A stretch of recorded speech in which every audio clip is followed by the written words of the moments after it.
Landscape of Omaha is transforming. Construction around the city makes it clear. Tonight, our Bella Caracta found one way that's happening is where many people spend their 9 to 5s. John Aaron, a new report by CBRE, a commercial real estate company, looks at the Omaha office market. I break down that report and the latest trends. Once bustling buildings, some are now collecting dust. If you have a vacant building, it's worth X dollars. If you have that building fully leased, it's worth maybe 2X. This concerns Douglas County Commissioner P.J. Morgan, who is also a real estate businessman himself. He deals with the county budget, which is impacted by property values.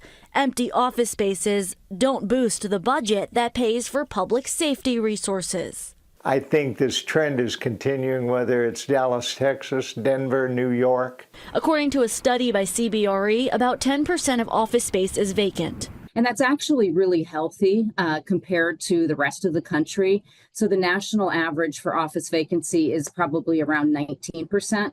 However, the study also found vacancy in available sublease space increased in Omaha. They're seeing a shift in what companies want to see and where they work.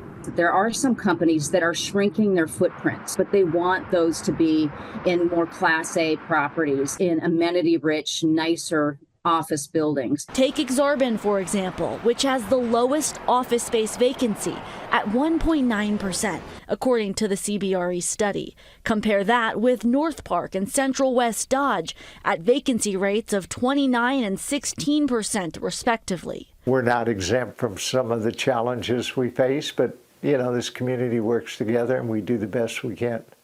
This shift has forced developers to get creative, whether that's building more amenity-rich complexes or turning them into apartments. In Omaha, I'm Bella Caracta, First Alert 6. And Omaha is leading the charge when it comes to converting empty offices to apartments, ranking 16th actually in the nation. That's according to rentcafe.com.